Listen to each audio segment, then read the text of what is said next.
This story is brought to you by tapeatale.com.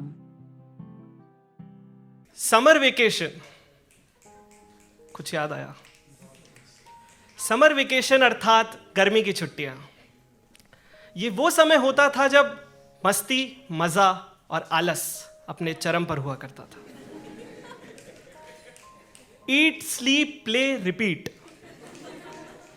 Eat, sleep, play, repeat कुछ ऐसी ही दिनचर्या थी मेरी भी उन गर्मी की छुट्टियों में।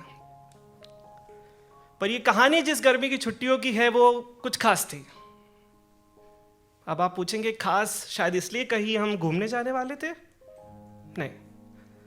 कुछ नया होने वाला था? नहीं। हम ठहरे एक मिडिल क्लास परिवार से, जहां गर्मी की छुट्टियां कुछ नया करने के लिए यूज नहीं होती, अगले एकेडमिक ईयर को प्लान करने के लिए होती है।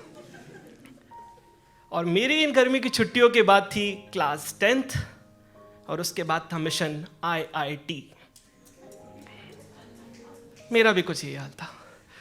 10th में मेरिट नहीं आई और 12th में IIT नहीं आई तो पड़ोस वाले शर्मा जी, सामने वाले वर्मा जी की साली और मेरे घर का माली, ये 4 लोग क्या सोचेंगे? और यही बात सोच सोचकर मेरा दिमाग प्रेशर कुकर बन चुका था। और इसी प्रेशर को टैकल करने के लिए मैंने अपनाई निंजा टेक्निक, आलस। ना बॉटलें भरता था, ना कूलर साफ करता था। कुछ करता था तो वो था आराम और आलस। काम इस स्पीड से करता था कि घरवाले कहते थे जल्दी कर, सुबह पनवेल निकलना है। इसी तरह आलस से भरपूर अपनी छुट्टियां बिताते हुए आ गया 21 मई। तारीख में यूं तो कुछ खास नहीं था, पर आज जो मेरे साथ होने वाला था वो डिस्कशन बहुत खास था। अब आप पूछेंगे कैसा खास डिस्कशन? क्लास 10th में जाने वाले हर हिंदुस्तानी बच्चे से एक ही इंपॉर्टेंट डिस्कशन किया जाता है। बेटा कुणाल, सब्जेक्ट क्या लोगे, कुछ सोचा? यह आवाज थी आदरणीय पिताजी की। पहली बार तो सवाल इतना भारी, अच्छा थरथरा जाए। और ऊपर से पूछा पिताजी ने।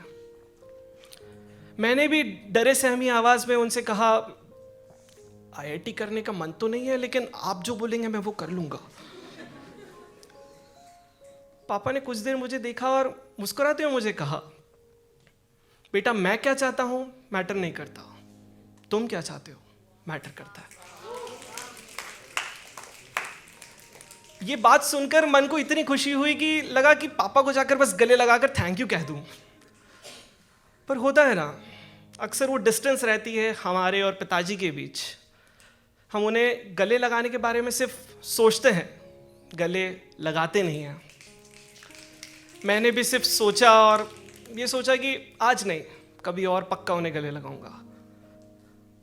बातों का दौर चल ही रहा था कि अचानक पिताजी ने कहा कि पानी का गिलास खाली हो गया है, किचन से भर के ले आएगा। पर मैंने आपको कहा ना, मैं था आलस से भरपूर। मैंने भी अपनी चौड़ चौड़ में पापा से कहा, पापा आप ही ले आओ ना। हैप्पी पापा को एंग्री पापा बनाने की ये थी मेरी इंस्टेंट रेसिपी।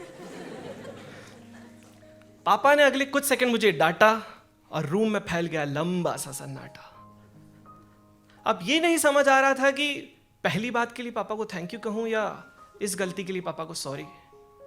कुछ कदम आगे भी बढ़ा है, पर जब पापा की लाल आंखें देखी तो यू टर्न ले लिया। सोचा अभी नहीं, बाद में। और फिर दोस्तों के साथ खेलने चला गया। खेलकर जब लौटा तो माँ से पूछा कि माँ पापा दिखाई नहीं दे रहे। उन्होंने कहा कि ऑफिस का काम करके थक गए हैं, शायद उन्हें ठीक नहीं लग रहा है, आराम कर रहे हैं। ठीक नहीं लग रहा है, आराम कर रहे हैं। 15 साल के बच्चे को तो ये बात नॉर्मली लगेगी, मुझे भी लगी। मैंने सोचा ठीक है, और टीवी ऑन करके देखने लगा तकेशी's कासल। मेरा फेवरेट शो था। शो चल ही रहा था कि कुछ देर बाद माँ की फिर से आवाज आई, बेटा पापा को अब भी ठीक नहीं लग रहा है, मैं और भैया उनके साथ वॉक पर जा रहे हैं, चलेगा? पर मेरा आलस मुझे छोड़ने तैयार हो तब मैंने फिर से आलस भरी आवाज में कहा, मम्मा आप जाओ, मैं नहीं जा रहा। पर अचानक मन में ख्याल आया कि अरे पापा को सॉरी और थैंक यू कहना तो रह ही गया, अब कह देता हूँ। पर जब तक मैं बाहर जाता वो काफ़ी दूर जा चुके थे। मैंने सोचा कोई ना, बाद में कह देंगे। घर के अंदर आया, कुछ देर बाद माँ लौट कर आई घर पे। मैंने पूछा आप अकेले, पापा नहीं आए?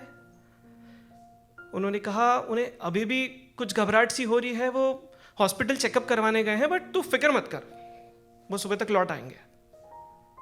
अब माँ ने कहा लौट आएंगे मतलब लौट आएंगे, फिर सोचने की जरूरत नहीं। मैंने भी चादर तानी और सोने की तैयारी करने लगा। कट टू 6 आवर्स लेटर, जैसे कि माँ ने कहा था पापा आए, लौट कर आए, लेकिन सफेद चादर में एक सफेद गाड़ी से, जिस गाड़ी के आगे लिखा था एम्बुलेंस। घर पर सभी अपनों का मजमा था, हर किसी के आंख में आंसू, हर किसी के मन में सदमा था।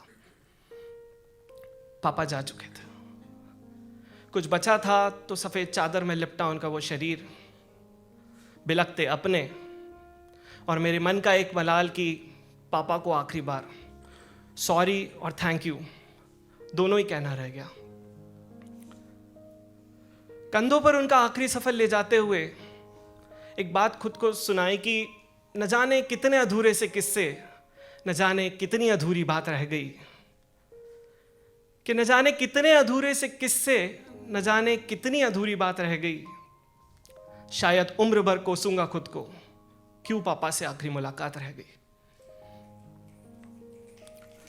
गुस्सा हूं आपसे पापा, ये पूछा भी नहीं कि आपका बेटा आपका हाथ छोड़ना चाहता है क्या।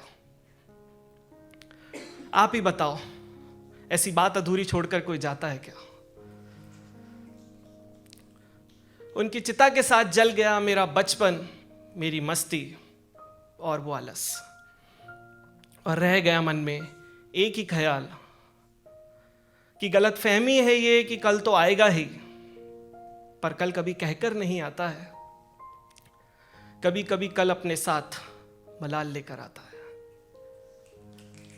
तब एहसास होता है कि लम्हे तो मिले थे, बिताना रह गए, कुछ बचे थे फासले, मिटाना रह गए।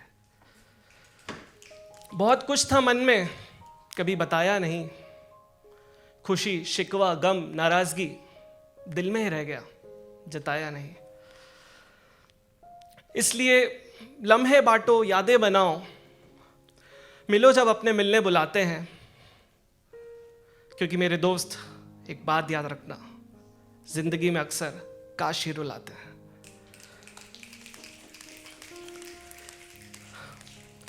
इसलिए पापा के लिए जो भी हो ना मन में, आज घर जाके सीधे कह देना, क्योंकि कल कभी नहीं आता है।